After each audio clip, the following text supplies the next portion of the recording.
November 19th, 2019, Google released Stadia, a cloud gaming platform, which everyone was quite hyped for because the idea of playing games on your mobile or any screen is pretty cool, to be honest.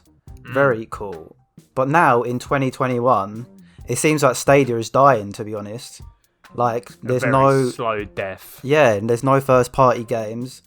There's been a lot of problems, and there's just no online community. So we're just going to talk about it. Is it going to survive, or is it just going to die out? I think it's going to die out, to be honest. Video done. It's dead. Google's already announced that all the internal studios they had working on the Stadia project have been closed down. Yeah. So they've already, and they never released an original game deal. I know. Never got its own exclusive. That's really its bad. Own in-house exclusive. This is a common thing now. It's Google and Amazon that have tried to really get into gaming, and they've tried to make cloud gaming the attraction to it, and it's just never really kicked off. Yeah, it's just hard to do. I think cloud gaming is only appeasing to like 1% of the population. Like it's not available. It's not a good thing for everyone, I don't think, because who even wants to play like a AAA game on your mobile phone? Like, I've never thought, you know what? You don't. Skyrim on my phone is sick. Like, I've never had that idea.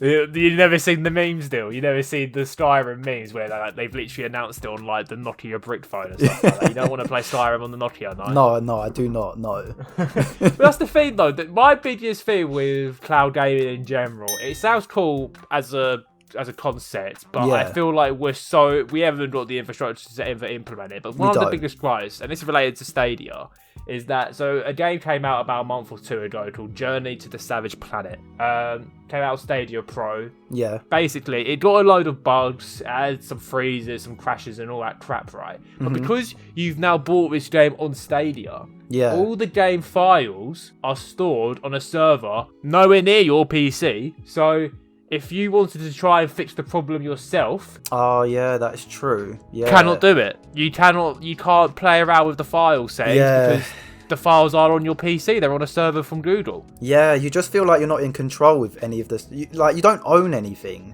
Like, I know that's the point of like subscriptions. Like, you don't really own it, but you gain a lot of things. With the cloud gaming one, it's just there. Yeah, I think this is the reason why Stadia is not going to survive in 2021. Because you mentioned subscriptions, right? You can't even get a subscription for Stadia. You have to buy the games outright. And again, that's just crazy to me that you're like, it's going to be American here, so here's a single game for $60 or £50 or whatever. You don't own it. It's on Google's server. If Google decides to shut that server down, you have lost that game. I know. Yeah. It's like, huh? Why would I do that? Oh, I know. And the thing is, you need a really good internet connection as well just to play a single player game, which is so much hassle. Like, why would you want to immerse yourself in the single player game? The point of that is that you don't worry about online connectivity. So why would you have Stadia for that? Like, it doesn't make any sense to me. And even having good internet connection isn't guaranteed. Depends on the server. Yeah, and that's why, again, what I find cloud gaming so funny is that when it becomes successful, it literally punishes itself because your servers are too heavy. It's like it's so stupid in how it works, and they just haven't got that infrastructure set up in this day and age to give whatever they. You know, when Google Stadia was first announced, like you said in 2019, they had such a massive Apple-like presentation. These promises were never gonna happen. Never gonna happen. Yeah, they weren't. Yeah, it's such a lot. And the thing is, like, even the games that they have on there, like, there's always a performance dip because it's not a gaming PC or it's not a PS5 or an Xbox Series X. They just don't have the same tech. So I just don't know how you can sell these to people, to be honest. And we're not even got onto that other side of things with gaming and stuff like that. So we talk about the technical side of things. Yeah. When you look at the gaming, one of their biggest third-party exclusives. Do you know what it was for Stadia? Do you know what it was? Was it? No. Super Bomberman R Online. Oh. Okay. Silence. Yeah. Does that not get you excited, Dill? No, it doesn't. No, I mean, I like Bomberman, but I'm not hyped about I like that. Bomberman, but yeah, I wouldn't invest millions or billions of pounds on a service and say this is what I've got as my main third-party exclusive. Yeah, yeah. And again, I think on Google's point of view, they haven't really understood that you can't just throw money at the situation, especially when you're coming into the gaming industry. You need to actually have something worthwhile. Yeah. No, yeah, you're right. I mean, I'm really kerfuffled what their plan was, because like you said, they knew the game industry, you can make loads of money from it. And they probably thought, like, we have reliable servers. I mean, the Google's internet, basically. So, you know, why don't you just make an online cloud service game? Easy peasy. Yeah. But then, like, if you don't even have the same quality as a PC or an Xbox, what's the point? It's just no point. And there's no... And the thing is as well, if you want to play a multiplayer game, you need to have people that have the Stadia version as well. And no one's going to buy the Stadia version of, like, Destiny 2 or, like, Mortal Kombat. Like, why would they when you can get it on Steam that has a reputation of having a good launcher? It's just not going to happen. You're right. You're 100%. I liked your use of kerfuffle. that was my biggest takeaway from that. Yeah, there's such a good use of kerfuffle there. So organic. I'm confused, man. I'm just confused. I'm bumfuzzled. Yeah, bumfuzzled. But look it up, Google it. But the thing, the other issue I have with Stadia, and why I just don't think it's going to survive 2021, is that Google hasn't got a fantastic reputation of keeping their products alive. Yeah, that is true. Google Glass, remember Google Glass? Oh my god, I forgot about Google Glass. You know. Yeah. Oh dead. My gosh. Google Glass dead. Google Plus. Remember Google Plus? Yeah, I remember Google Plus. Dead. They had other things called Google Video that wasn't YouTube. They had Google Catalog Search, Google Answers, Google Hangouts on Air, Google Wave. Like, Google is the only successful product they've released, to be honest, in the last 15 plus years is Android. I can't really think of anything. Maps and all that have existed since the mid 2000s, even before, like the early 2000s. Again, with gamers are very simple people. They like to go onto a platform, play their game, switch off, and then come back to it on a later day, you know? Exactly. They want it to be there. And then when you buy a PlayStation or an Xbox or a Nintendo console, that's going to be, and you're confident that is going to be around for the next 5-10 years, because they really have got that, they've got that longevity in their consoles, and they support those consoles. Yeah. Google...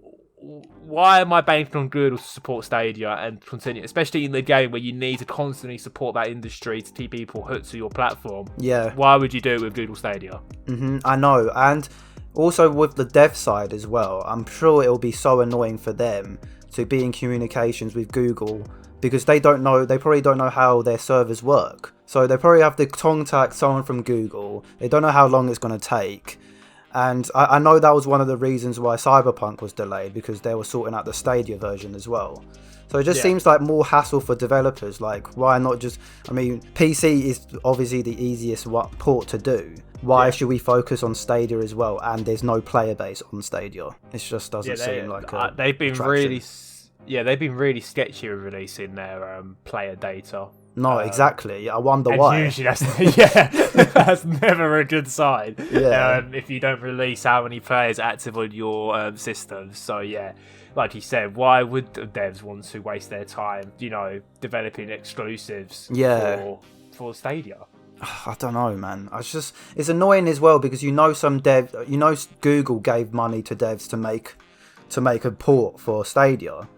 And then it's just not going to be as good as, like, the PC version. So, like, what's the point? You're just wasting time, I feel like. It sounds peak, but, like, Stadia has proven that they can't run their games properly. So yeah, I just didn't really know what it wanted to be. I don't think anyone did, to be honest, man. I didn't know if it wanted to be, I didn't know if it wanted to be a sort of console manufacturer or if it wanted to be like some sort of tech provider for cloud gaming. I didn't really understand what Google Stadia was meant to be, and they've sort of done it's the worst in both worlds situation. They've fucked up in both areas. I think they were trying to go for like that high influence gaming side, you know, like someone who has connectivity all the time and just multiple devices and stuff like that. But because like in premise it sounds kind of cool that you can game anywhere, like you don't lose your progression, you know what I mean, just connect it to any screen. But like you said, like the internet alone is so inconsistent. Like you have to be like, no one can guarantee consistently good internet.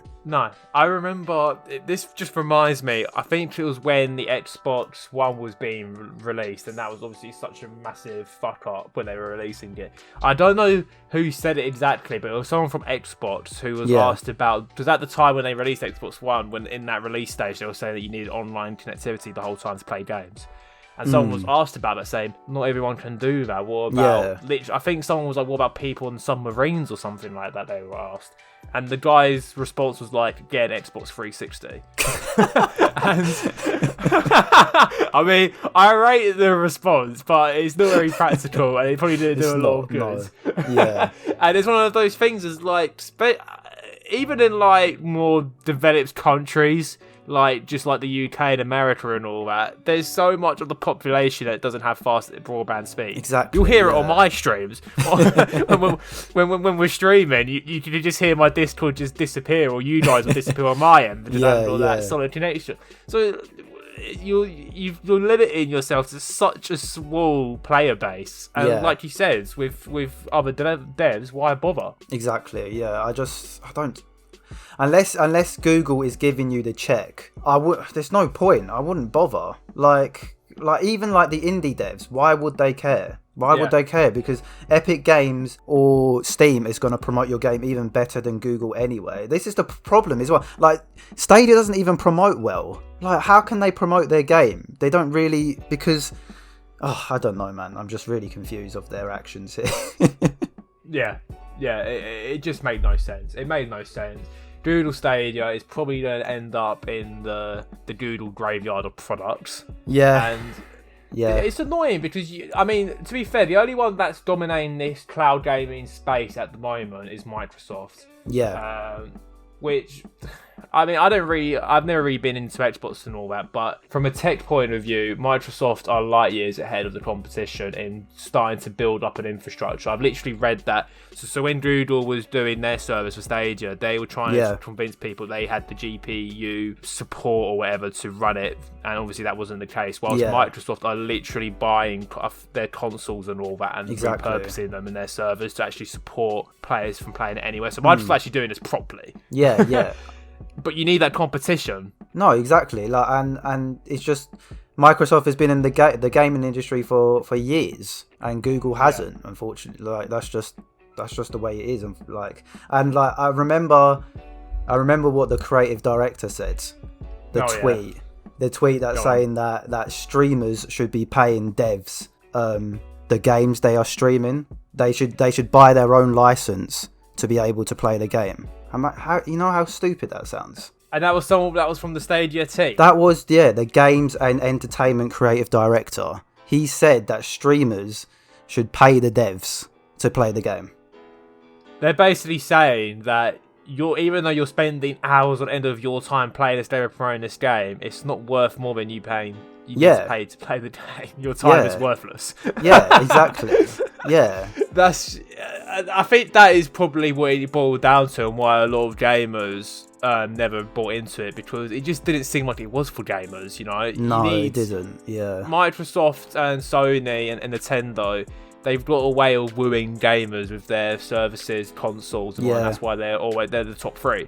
Exactly. Google, it just looked like they wanted to do it because there might be a lot of money involved, but they don't really give a shit about gamers. You're right. From that. They someone like that on their team tweeting that. They just wanted to make more money, but they just don't have the passion in gaming, and it shows, to be honest. I should hire you, Dill, to lead the Stadia team. Yeah, I'll no. You know what? No, Stadia's dead. I don't want to take over Stadia. I thought I could save it, but no.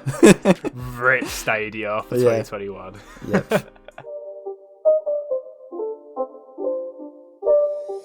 It's not a game, it's a rich thing.